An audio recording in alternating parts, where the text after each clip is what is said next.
Hey guys, it's QuickyBaby, and I went to Tankfest just 3 weeks ago. It was absolutely incredible. I met hundreds and hundreds of you guys, my epic community.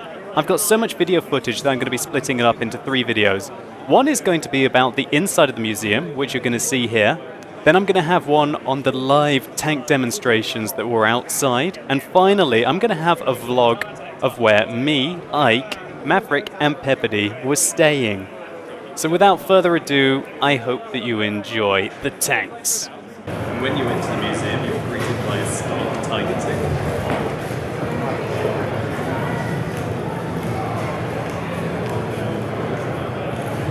So now we're looking at the Yak Tiger. This is armed with a fearsome 128mm. It's amazing, imposing size. It's simply incredible. And we can get up behind it now, and we can take a look on the inside of the engine deck. So when you're landing your artillery shells, you could either straight in there, straight in there, straight in there. That's where you want to aim, scumbags. 26th actually, one of my days. Looking at a Yak Panther.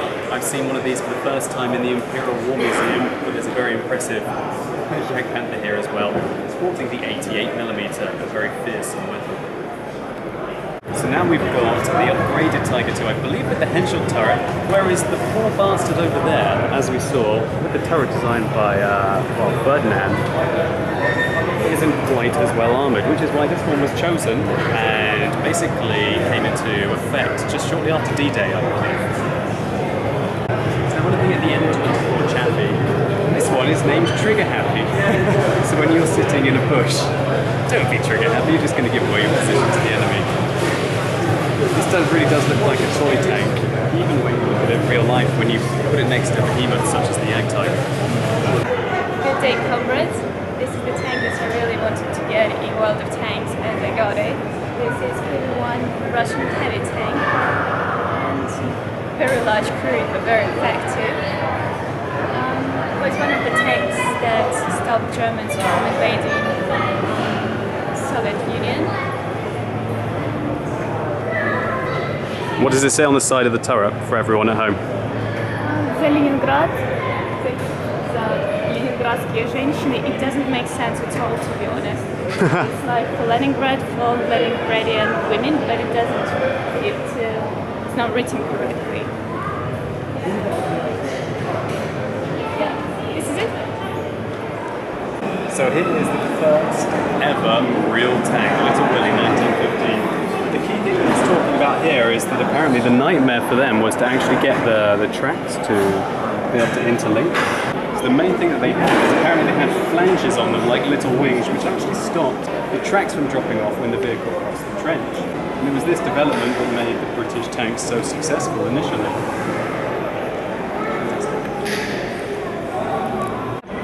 So now we're looking at the Mark II.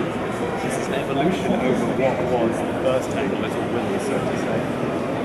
And this tank was fantastic at traversing over trenches. We've seen a small video of a miniature version of this that we can put in for you in just a second.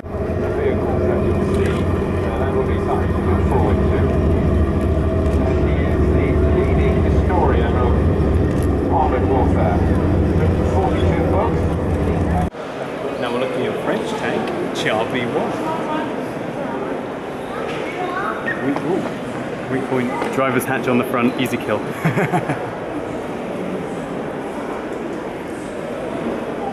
So now we're looking at an 813 Cruiser Mark III, which was the fastest tank in 1940. Hey, what's up? Nice to meet you. Nice to meet you. What's your name? Ed. Nice to meet you, Ed. Yeah, no, I didn't expect to. Well, I knew you'd be here, but I didn't think I'd bump into you because it's packed, isn't it? There's so many people about. I met like probably about a couple of hundred people. Yeah, that sounds about right. Yeah. Everyone's lovely and awesome. Yeah, we've seen so many people walking around in Wargaming and World of Tanks t-shirts. I thought loads of fans about. For sure. Hey, so now we're looking at the Panther.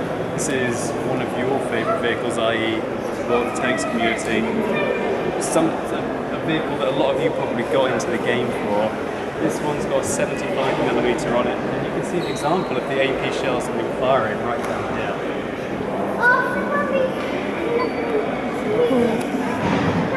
The blurb there is saying that the penetration on the Panther was better than the penetration on the 88mm on the Tiger, so that shows you this thing could pack quite a punch and is very underrated sometimes compared to for example, the Tiger. So, I believe the Tank Museum are actually taking the mick out of all of it. Here we have the M3 Lee, probably one of the best tier 4 tanks in the game. And then right next to it, we have the Matilda. And I say one of the best tier 4 tanks in the game. Now we have one of the true great tier 4 tanks in the game, the Matilda. I think it's very ironic that they would put the Matilda next to the Lee. So now we're looking at the Leopard 1. This came into service in 1963, and it was so good that it's still in service today.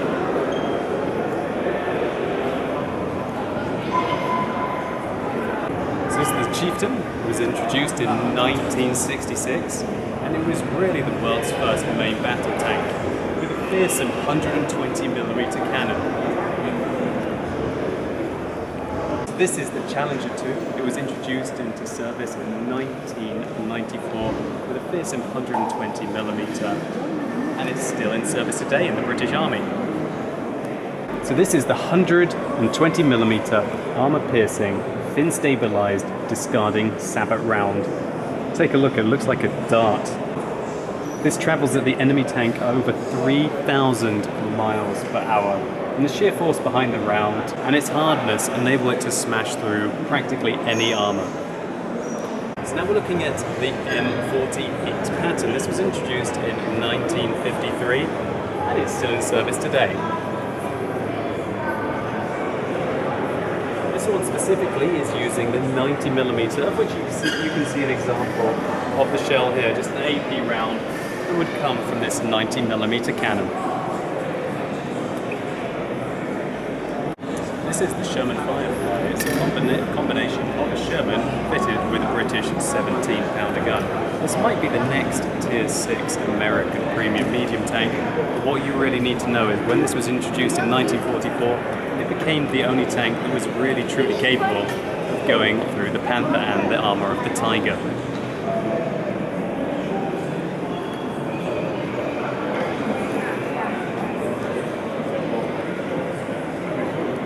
So now we're looking at the Cromwell. This was introduced in 1942. It was one of the most widely produced cruiser-type tanks with a fearsome 75mm gun. So now we're looking at the Centurion. This one was equipped with a 17-pounder and it was rushed to Germany in 1945, but it did not quite see combat.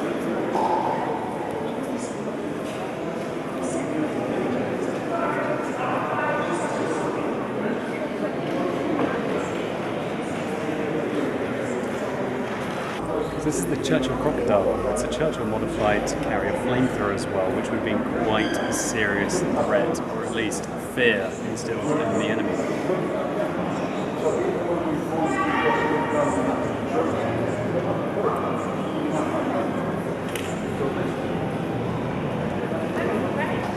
So if you ever wanted to step inside a tank, or at least see inside a tank that has been cut in half, then look no further.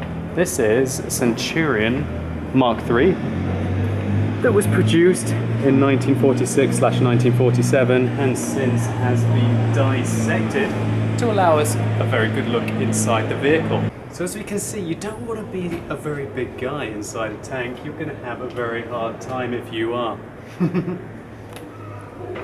So now we're looking at the Tier 9 British tank destroyer, the Tortoise.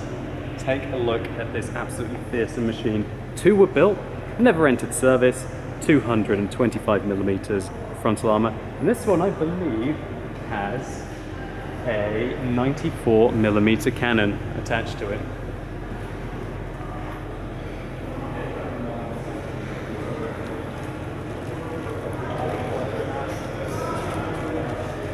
So now we're looking at the Challenger 1. This was introduced in 1983 and it lasted until 1992 when the Challenger 2 was introduced. This has an armament of 120mm, an absolutely fearsome tank, and it's also named as MBT 80, which is, I guess, stands for Medium Battle Tank 80. Very impressive vehicle, capable of travelling at 56 kilometers an hour and providing the punch where needed, with impressive armour capabilities.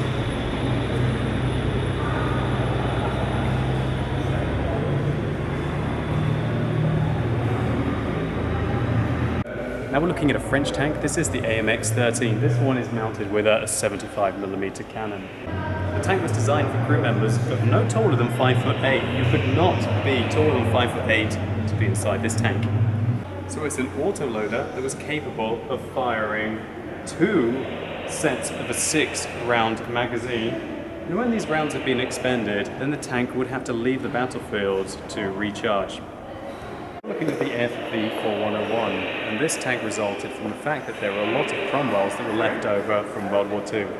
So what happened here is they added the 83.4mm cannon to the Cromwell to basically have a very mobile tank with a rather meaty gun that could have the same pack, or could pack the same punch as a Centurion. So we're really lucky to be in here today. This part of the museum wasn't here when I was at Tankfest in 2012, and I don't believe that this is open the whole time. Got some serious rarities. We're going to be going looking at, shortly, the only remaining FV4202, which is behind that behemoth, which I believe is an FV4004. More to come. Ike, you're on video. What do you have to say about the McDonald's tank? As you can see, the T-14 did exist and were mass-produced to defeat the Canadians during the Toronto Wars. As we have covered already, the average timer on it is 3 minutes into the game, as well as its fame for being able to take down at least the main tank and 2 of your heroes during the raid. So now we're looking at it. This is a Tier 6 assault Sherman. So this is the FV4202, this is the Tier 10 British medium tank. I believe this is the only remaining one that we have. This was a test bed for a whole series of new developments that they were bringing to what was the medium battle tank. Absolute behemoth is combined with what I believe is the hull of Centurion with the 120mm that would eventually be on the Conqueror. And they were struggling to be able to fit it on the medium. They needed to have 120mm to deal with the IS-3s that were developed against the Soviets. This absolute behemoth was what they rushed out before the Conqueror was developed to try and deal with the threat of the IS-3. So now we're looking at one of the best Tier 9 medium tanks in the game. This is the T-54, and it's such an impressive vehicle to look at. Makes you realise Soviet medium tanks definitely overpowered. So I'm at Tankfest and I've met the ultimate warlord warrior, Val Cornet. You played what, 18,000 games? Around there. And guess what? Type 59. There we go. Ultimate warlord warrior. Brilliant. Nice one. So the Wargaming booth at Tankfest 2014 was absolutely fantastic, massively better than the previous years. You can see the truck, the gaming truck that they had behind us here, which had tons of super high performance PCs with crazy accounts that I'm going to show you now. So as you can see, Wargaming have got fantastic tanks such as the Ghost Tractor that you can play. This isn't available. I'm not sure how you would actually manage to get your hands on this. I'll have to look it up. But look at the Wargaming accounts. Look at these zoom in there. If you want to have all of the skills in World of Tanks, then you've got to come to one of these events. Look at that, 9 skills. It's got mental, repairs, firefighting, recon, jacket of trades, eagle eye, camouflage, sixth sense, and runs and arms. What's the aim time like on this gun? Look at the stats on this gun. 75mm. Horrible accuracy.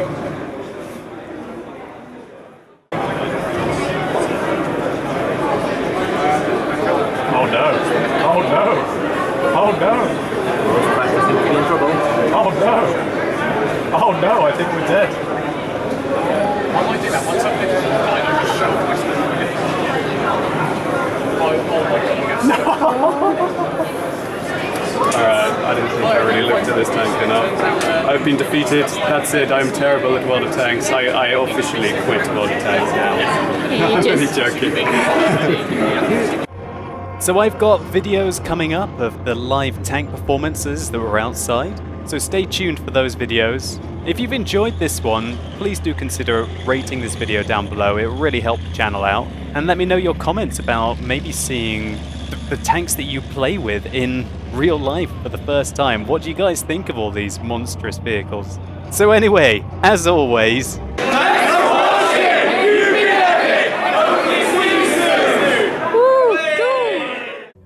So now I'm going to be showing you some of the awesome photos that I had with you guys, my epic community. I literally met about 500 of you lovely ladies and gentlemen.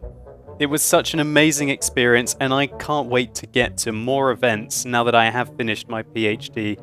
Meet more of you guys and try and just give you as much as I can. Thank you all so much for your support. It means the world to me and it keeps me doing what I love, which is making content for you guys.